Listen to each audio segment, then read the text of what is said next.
Sailing Nikau. We're a New Zealand sailing family of 5 who've spent the last 4 years adventuring, sailing halfway around the world. We purchased our boat Nikau in Italy, having virtually no sailing experience. 35,000 nautical miles later, and a stack load of countries explored, we're in New Zealand, ready to sail up to Fiji and then hopefully Asia. Hope you enjoy sailing with us.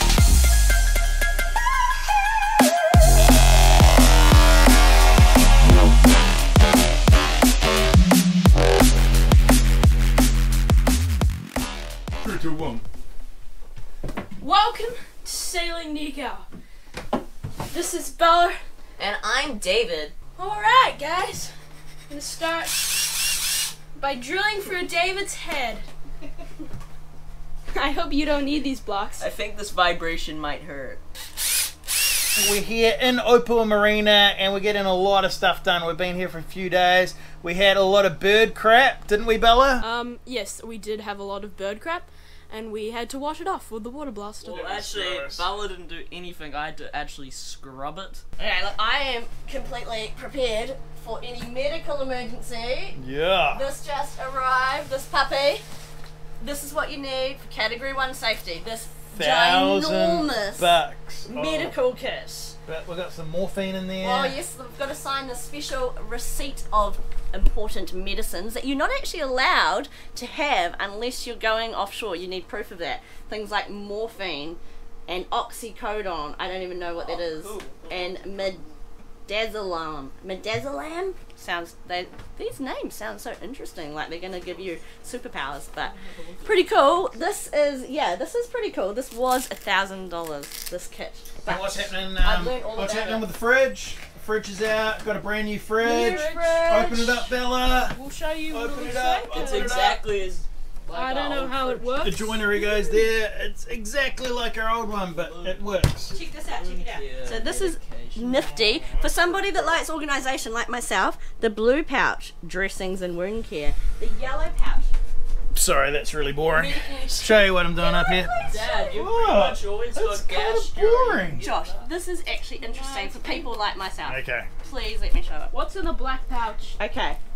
Aspirin. Blue pouch, dressings. Yellow pouch, medicine. Orange pouch, dental. Dental. Red pouch, emergency. That's where you find your morphine. Why is there eye infection stuff in the dental black pouch? pouch, inshore. This, Look at it. Isn't Dad's it cool? gonna be using the yellow one Very because it's cute. got the gastro treatment in it. Cool drugs are in the red kit. Things like adrenaline and morphine. They're very well organised. Look at that. I know how to give these injections now. I learnt at my offshore medical course. Whoa, wait, do you have like Pretty the exciting. weird- Excuse me? Don't give me any injections. The other thing that I did is I ripped out our entire holding tank. Don't worry, I'm not going to show you. But I pulled this whole puppy out. Took me a day to rip all of this joinery apart, get it out. It had been built in. Replaced all of the hoses because that thing just kept getting blocked up. I don't know if you remember a few episodes back. Showed you how to unblock it and it didn't work. And so we just had to do it the good old-fashioned, pull it all out, replace all of the hoses, and that's all working. Putting lots of safety stuff on board. We've all got new storm sill that has just gone in. We lifted that this morning. Replaced some cars, which are the little slidey things that hold our mainsail. Replaced those. Tightening every little screw on the boat. Things like that. Really important when you're heading offshore. Each through hole needs a bung, different size through holes, size bung. Even rookies figure out that these things need to get tied to the through hole, so in the case of a capsized boat they don't sort of wash away. We hadn't actually done it. So the safety checks in New Zealand are kind of good for making you get off your ass and do the things that you should really have done a long time ago.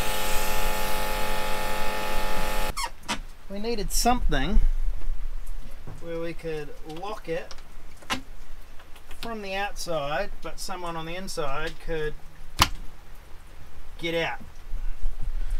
Which is, I mean, the reality is I'm never going to lock this from the outside. A wave, it'd be pretty fluky for a wave to hit that and push that open. It's real heavy. But I don't know, maybe these things are good ideas. What are we doing tonight, honey? Well, we're actually hopefully meeting up with some other cruising families, having a barbecue. It's been quite fun to meet some new families that have just moved onto boats that are super excited.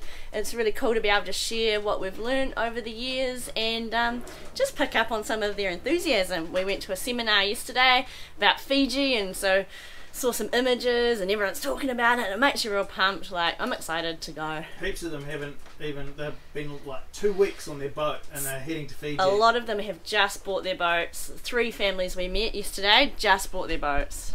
Never been offshore. And that's pretty Daunting.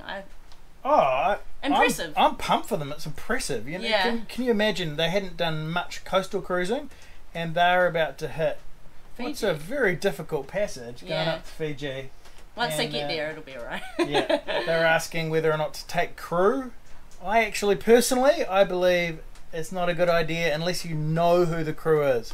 If you don't feel confident out there, you shouldn't be there anyway. We're going as a whole bunch of people, whole bunch of boats, so there's enough help out there in the sort of syndicate. But the deal is, now if you get the wrong person on your boat, it can create a lot of problems. And particularly if you're trying to learn, if you're a new captain, the worst thing for me would be having someone else try and tell me what to do and run my boat. I wouldn't like that. I think they should take crew. But I think somebody very experienced, and you know, you could run into personality problems, like Josh says, true. But I think, you know, having that experience on board when you really have no experience, don't do good crew. idea. Crew sucks. And then up here we are putting on some new dinghy wheels. Got them right here. Got the dinghy on the back, ready to go. Jazzy. Yeah, Gonna work. It should make it easier landing on beaches and stuff. Yes. Hopefully. Dinghy's all done.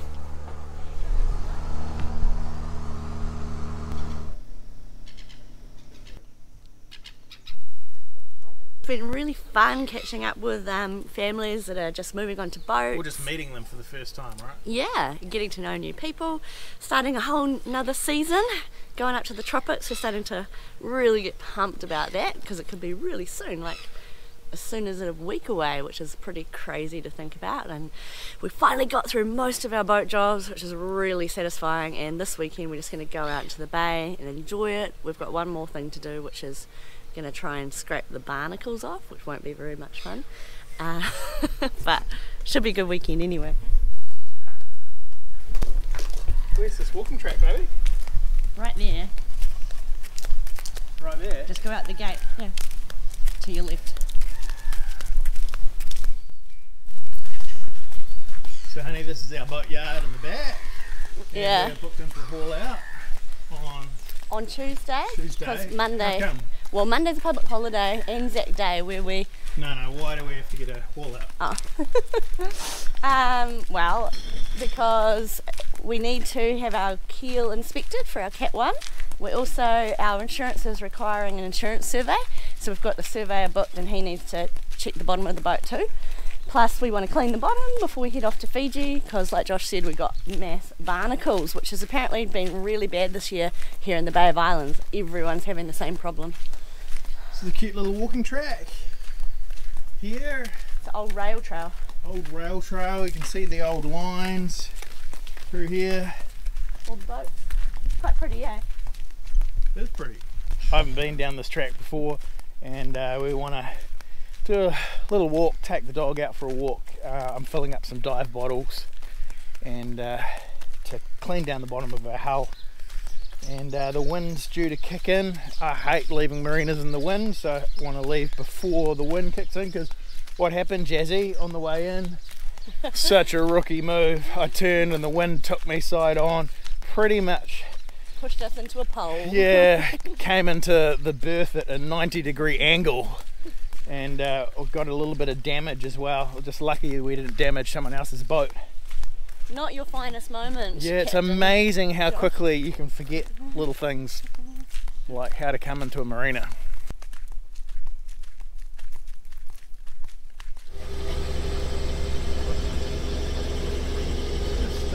This dinghy might get caught up, but okay, cool.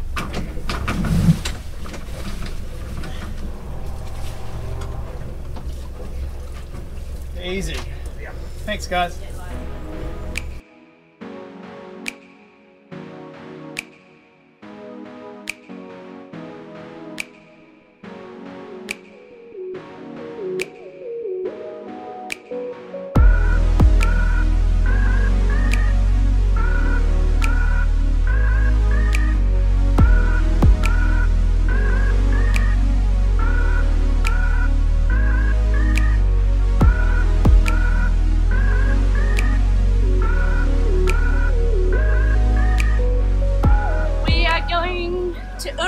Island. It's one of the nicest, I think, in the Bay of Islands. White sandy beach, clear water, such a nice day. Stoked to be out of the marina, not doing jobs, having some fun. So I hope you guys are liking this episode so far. Now we start all of the fun sailing stuff, what you subscribe for. If you haven't subscribed, you don't have to, but it certainly helps out. We're going to Fiji, guys, and I hope you follow us on our journey. We're going to go around the Lau group, really explore that. It's a part of Fiji that we haven't been before. The diving, the free diving, spearfishing, the hiking, the beach barbecues. You know how we roll. It's going to be super fun. We're pumped. And we're also feeling really privileged in a time where a lot of people can't travel. We know if you've got a boat, it's certainly a cool thing to do. And Fiji at the moment is kind of like a safe haven for yachties. They count the time at sea as quarantine. Can't wait to show you these islands. They're absolutely amazing. Just a bit of blueberries and yogurt. I'm pretty sure the yogurt's off because I smelt it and it smelled a little weird, but It'll be fine. I'll just eat it anyway. Suck it up.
Can you not play with it?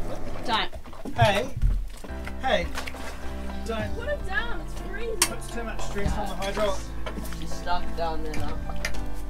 Can you put it down?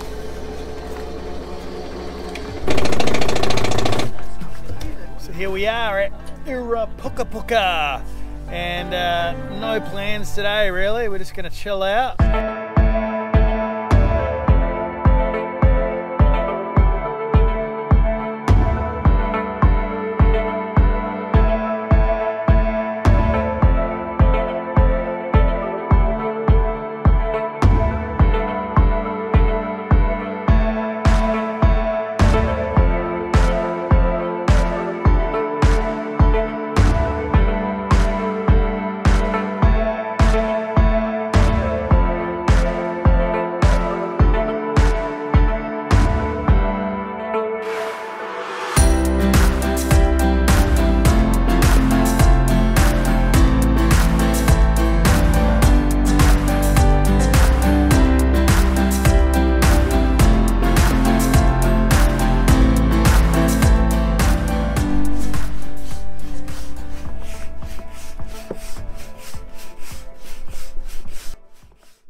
It is an amazingly beautiful day and we're gonna go scuba diving, right baby? Yes, because exciting. We have been doing a pretty crap job this season at catching crayfish, or as you like to call them over in the States, lobster. Total of... Yeah, I know. And so we've got the inside word from our mates on Wiz where some lobster are, and so we're going to go find some of those. Hopefully we'll get some big reds. The red ones, they're the yummy ones. We also get packhorse crays, which are big green ones, green lobster, up here in the Bay of Islands. The water's getting a little bit colder, and so they should be pretty easy to get, like up in the shallows, that kind of thing. We'll see how we go.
Well, we got a crayfish for dinner. I'd love to say that we caught that crayfish, but no, we didn't actually. A friend gave it to us because we didn't see anything. It was a beautiful dive though, don't you reckon? I thought it was great. I hope the footage came out well for you guys. Hey, and I hope you enjoyed this episode.